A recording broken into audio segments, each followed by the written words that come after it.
Message passing in SPMD programs. So message passing is a form of communication used in parallel computing. In this model, the task send and receive messages in a synchronous or asynchronous way. This is the main paradigm used in HPC for big machines, and the API that is used, the most used, is MPI, Message Passing Interface. We will see an example.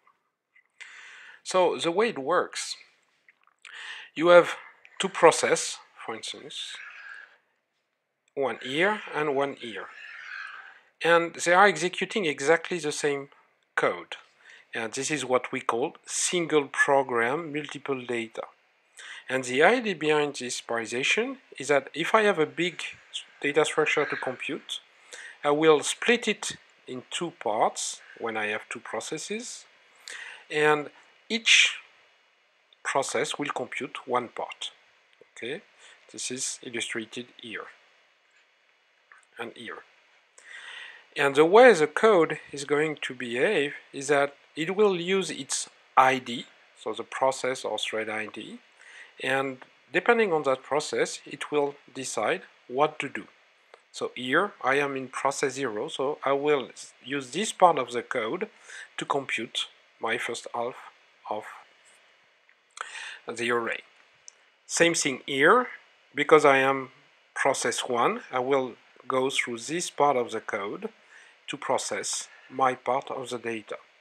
And when I need to exchange data, for instance in here I have put some ghost zone, that is some buffers to exchange the data between the two processes, I will send a message to process 0 and send a message to process 1. And so that's how most of the SPMD program using MPI are built in HPC. Let's look at an example. So here is the MPI program, simple one. And it is organized as this is. Always start with some MPI init.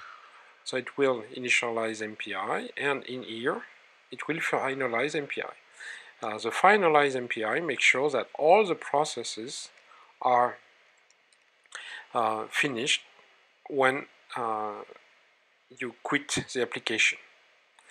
In here I use the rank, and the rank will give me my task ID. So for instance, I can be ID 0 or 1, 2, 3, that's an integer. And that's what will, this is where I will switch from one piece of code to another one depending on my ID. This constant here means defines my communication context, and in here that's all the processes in the MPI code. So let's look at how it looks into this part of the code. Oh, first things first. Here, how you run the MPI program. So with OpenMPI, you have an MPI run command, and you specify in here that's two processes. So I will execute, and you can see in here it's displaying task 0 on my machine, and in here receiving, and task 1 is sending actually value 1999.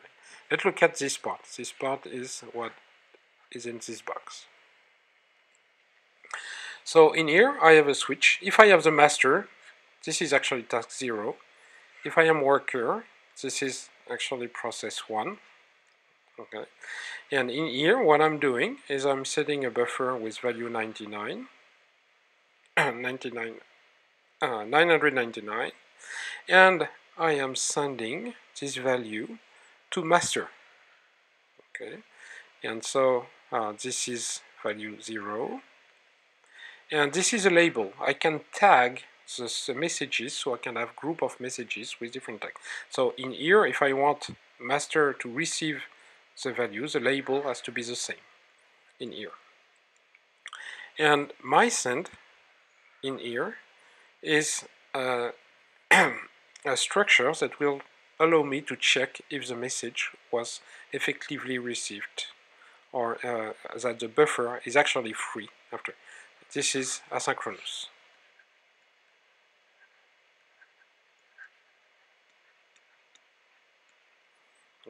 So this piece of code, when I am master 1, process 1, I will execute this part. That's for process 1. And when I am process 0, I will execute this part.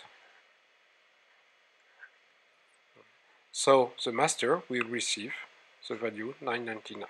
So this is what is illustrated here. So the performance model for message passing is as follows. You have the asymptotic bandwidth, the size of the message, plus a startup time. Meaning that there is some size. If the size of the message is too small, you will pay a price that is important for this message. So when you want to send data, you want to send data by chunks that is large enough so the startup time is minimized. I mean, it's not a big part of the sending the message. So here are the questions. Why the SP model is not very appropriate for shared memory systems? What are the advantages of asynchronous messages? What is needed to implement asynchronous messages? And that is not necessary for synchronous ones.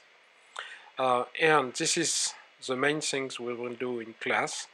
Install OpenMPI on your machine and write a small MPI program with a loop. So you have two processes, like in the example before. They will exchange messages. Process 1 send to process 2 that reply by a new message and send that for some times. And you loop over. And I want you to measure value of alpha and beta on your machine. Some materials you can find online. There is many tutorials on MPI. And see you in class.